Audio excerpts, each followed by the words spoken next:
Sometimes her name is Nikki. Sometimes her name is Shanika.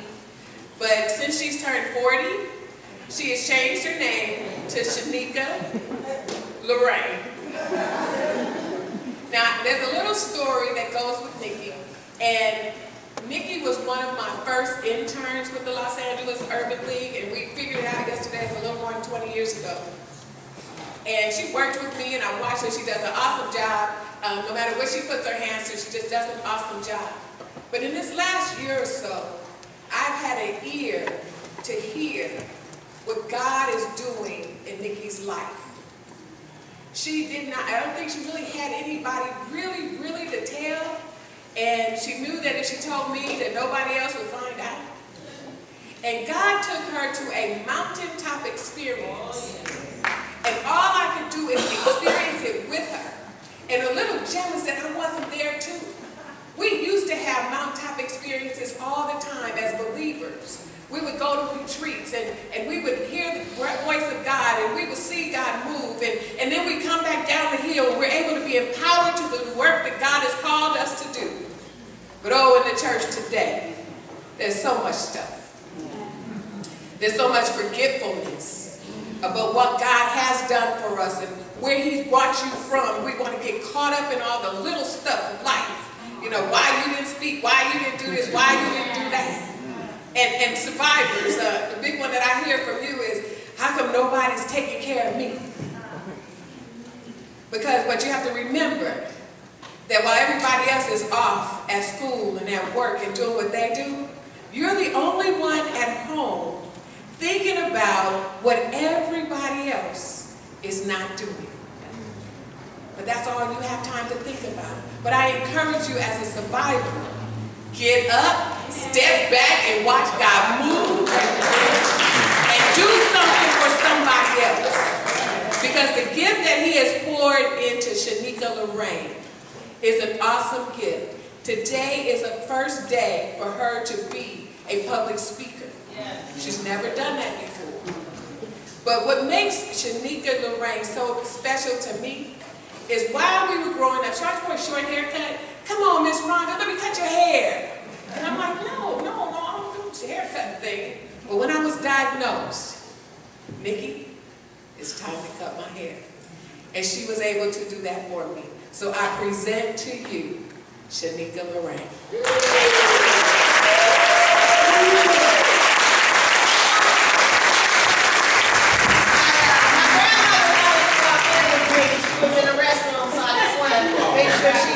Can y'all make sure my grandmother...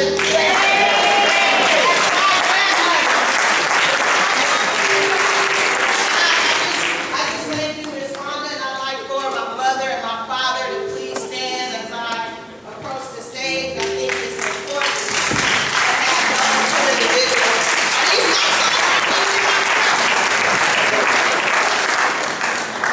So, this is my mother, Lorraine, and I just want to say that I just want to say that, you know, you always honor your parents when they're not here. And what I want to do is I want to honor my mother and my father while they're here. And I want them to be proud of what they bring to bring. So this is Lorraine and that's Don Cannon. And I just love them both.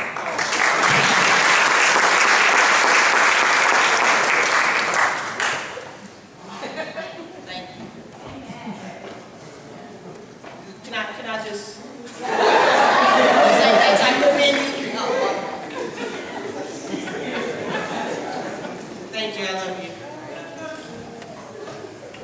I just want to say that I don't stand here today claiming to be a perfect person. I'm someone who continuously asks for forgiveness. I continuously ask for strength, encouragement, wisdom. And I continuously ask to be placed in the midst of individuals who share the same goals, the same dreams, and the same spirit as I do. I prepared a message titled, The Support System for Life. But before I get into that, I just want to say I found out yesterday my mom's friend's funeral happened. Her mom passed from cancer, and they They didn't tell me because they knew I would be here today, but I just want to acknowledge Christine Pendleton, whose funeral was yesterday, for my good friend Kim. And my heart really goes out to her and her family. Kim, we love you. So I prepared a message titled, The Support System for Life. And as we have just recognized 5 men who stood by the woman in their lives who went through her journey with cancer, we know that support is not always easy. But with strong individuals such as Al Anderson, who was a support system for his sister, Anthony Sheridan, Eric Clay, Kenneth Crawford, and Troy Green, who were all support systems for their wives, these individuals have truly exemplified how God's intended endurance to be when faced in a tough journey. When I think about journeys, I think about how we will all face tough journeys at one point in our lives, some more than others. Take today, for instance. Now we're either walking into a journey, smack dead in the middle of a journey, or are walking out of a journey. Either way, you have your own journey on your own day, and you will tackle it in your own way. That's precisely why endurance is important. Endurance to have perseverance through any and every situation, any and every circumstance. Because endurance is the key to keeping your head above water. So with the development of this message, the support system for life, I thought through what journeys are and how a support system should look while you're going through a journey, how support should feel when you're going through a journey, and what that really and truly means. So I started by looking at the definition of support. And it read, to hold up or serve as a foundation or prop for something or someone. And it also said the act of helping someone by giving love and encouragement. Then I looked up the definition of system. And it read, a group of related parts that move or work together. So when I combine those two definitions, support and system, a support system would be to serve up or hold as a foundation for someone, providing love and encouragement that move and work together while they're going through their journey. So now, let's take a few minutes to, let me take you through a journey with me today. Let me pick up my list. I want to begin by talking about a strong foundation. Because for me, a foundation between individuals, whether it's a friendship, a relationship, or a family, should essentially be built on love and encouragement. When we have a foundation that is built on genuine love and genuine encouragement, we're possible to provide the best support and love we can, because we laid love as the first layer on the foundation. Once we have our love on that foundation, we want to secure it there. And we secure it with the second layer on a strong foundation, which is encouragement. So now you have a foundation that is built of love and encouragement. I want to talk a little bit about love, though. Love should always be helpful, not helpless. It doesn't make demands. It doesn't expect anything in return, and it does not make assumptions.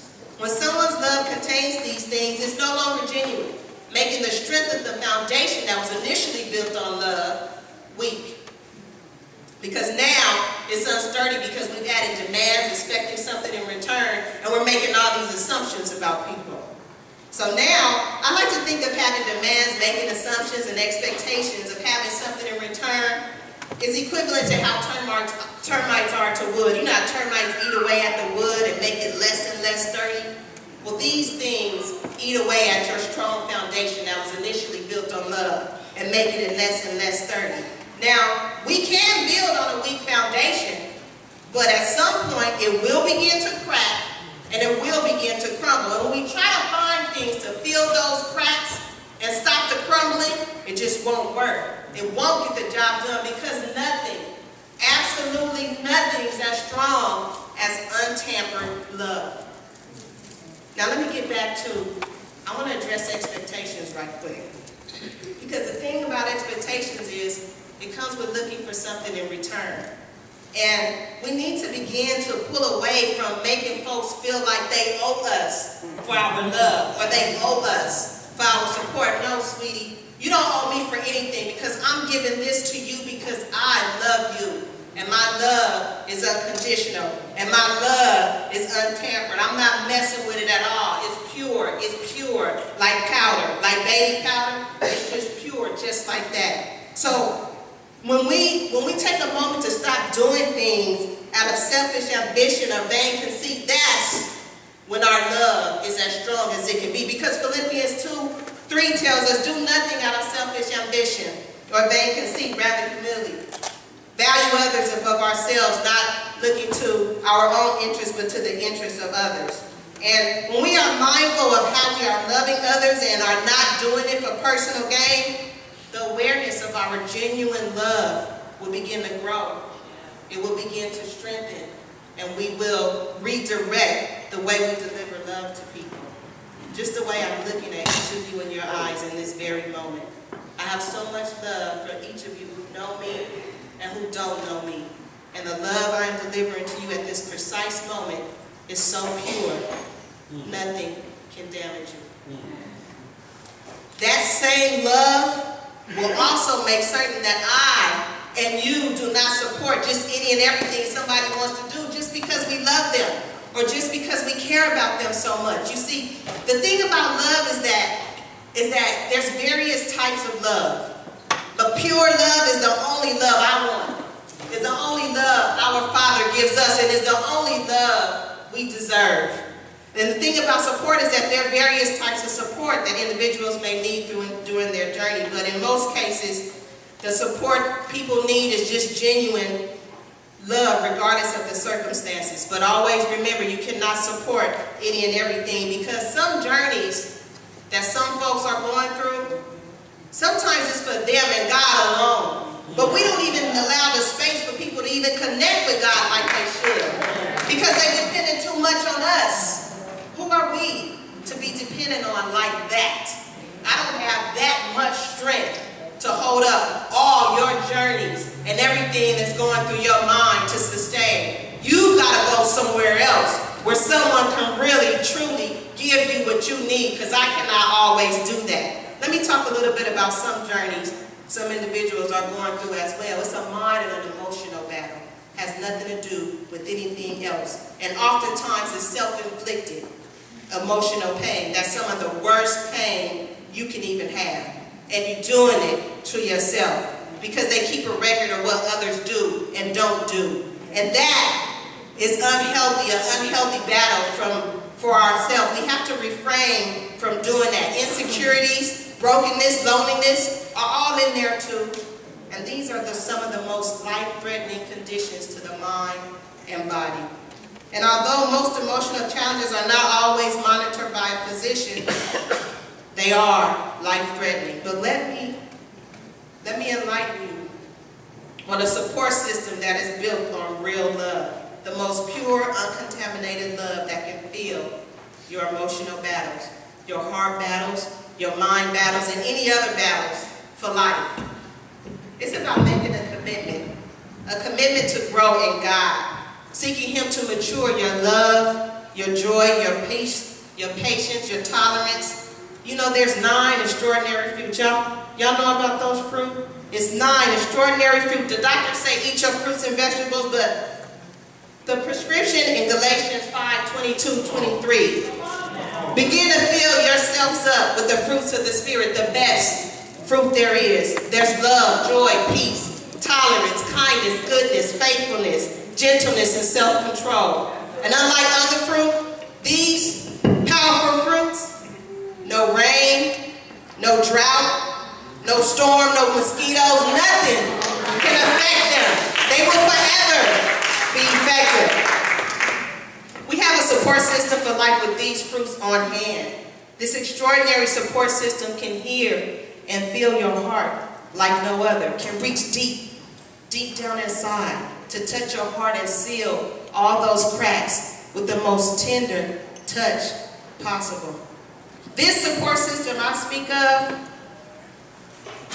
can hear your tear softly run down your face. He'll never leave you. He'll never hate you. He's never demanding, never forceful. This support system knows what you need, knows how much you need, and wants to walk with you through your bad habits, through your pain, through your problems, so you're able to endure, persevere, and make it through any and every situation, any and every circumstance. Believe me, I know. And I know what it means to have endurance. And I know what it means to love. And I know what it means to have folks who support you and love you through any and every situation, any and every problem, any and every circumstance. I want you to know the beauty of this support system that I speak of. He knows that you love him. He knows that you want to be made new. He believes in you. He hopes for all things in you because you are great. He already knows that you are great, but you need to know that you are great. And I know a lot of you don't know me, but I want you to know this. If you don't know nothing else, you are great. The ultimate support system is love.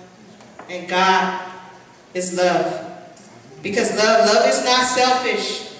Love is not controlling. Love does not manipulate. Love doesn't remind and resurface the pain that comes from being hurt by someone. Did you hear what I said? Is this mic on too? Love is not selfish. It is not controlling. It doesn't manipulate. And it does not resurface the pain that comes from you being hurt by someone. But true love can bring tears and heartache though. Because making decisions based on love can be tough sometimes. And can end up in tears. But don't be afraid of that. Just have faith, hope, love, and a genuine heart.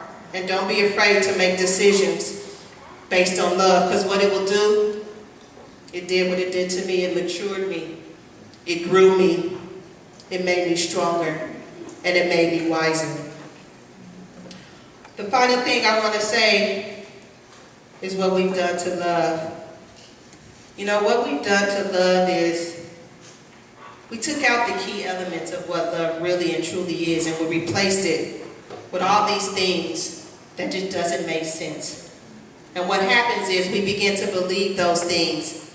And love is so bruised and love is so damaged that we don't even know what it looks like anymore. And we certainly don't know what it feels like anymore.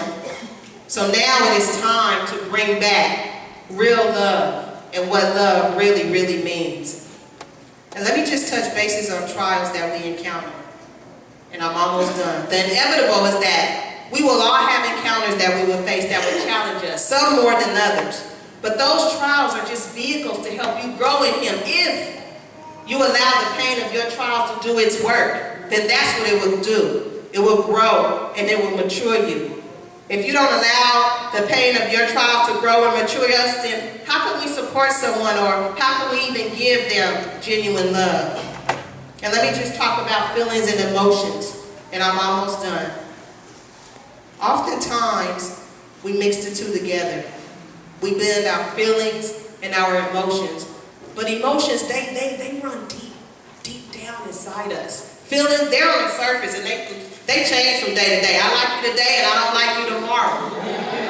But what happens is when we mix the two together, it messes up the true intention of love. But if we begin to open our hearts and quiet our minds, we can press forward with our reach for him to move us to truly loving one another without conditions. Because remember, what happens to you is not as important as how you respond or how you react to what has happened to you. What's important is that you don't look like what has happened to you. Did y'all, is this right? What has happened to you is not as important as how you respond or how you react to what has happened to you. What's important is that you don't look like what has happened to you.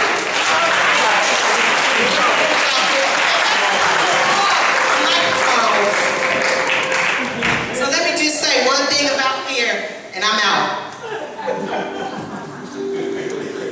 Fear is strong. And the fear of losing someone close to you that you really love is even stronger.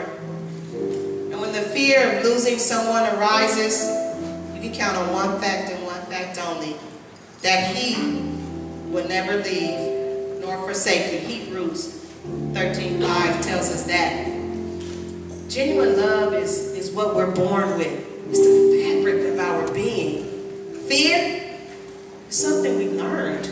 Because 2 Timothy says, God did not give us the spirit of fear. So the challenge for us is to unlearn fear and to bring back to the surface pure, unselfish, uncontaminated love back into our hearts, back into our homes, back into our families. I'm closing now, but I'm for real this time. The true support system for life is God. And God is love.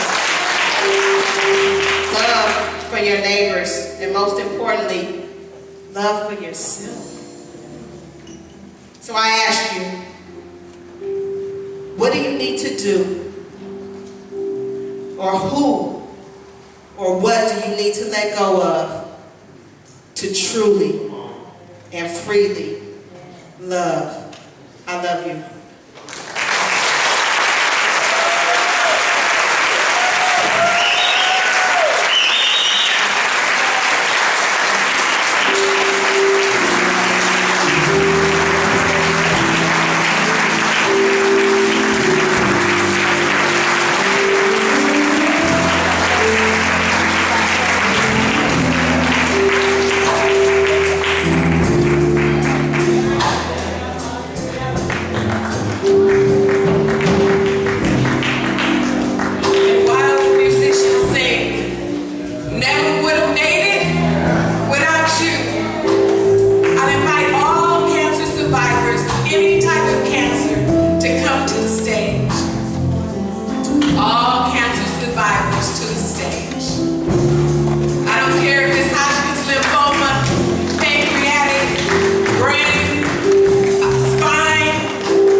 When they came in this morning, those angels were sent here. Now that's the Nikki I know. The angels were sent here from Beaumont, Texas, from a lady by the name of Angela. She is known as the Angel Lady. The angels were made by hand. They were blessed and they were sent. We didn't have to pay for them. They were a donation. Celebrate Life takes time to give angels to the survivors annually. Because each and every one of us are angels. We have had angels in our life. And I just want them to continue to remember who they are, whose they are, and that God continues to make angels. We stand before you as a celebration of life, as a symbol that cancer is not a death sentence, and that if we try together,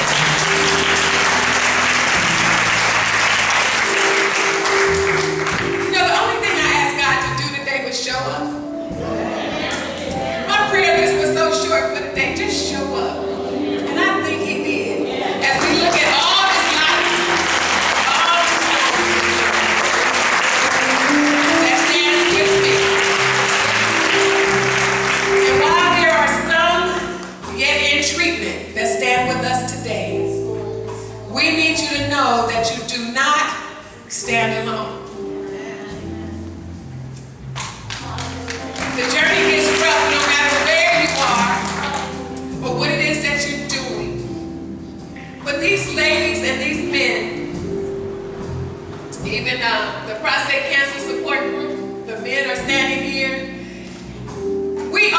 say thank you to the caregivers that have supported us along the way. We could not have gotten here without you and the support that you provided. And what you've done might have been real simple. You might have just been there. You might not have said a word, but you thought about us. You came to see about us. You sent up a prayer. You brought us food. You cleaned our clothes. You held our hand. You wiped our head. You did so many things that just helped the journey to be tolerable in the midst of a challenge. But we thank God above for all that He has done for us all. God bless you.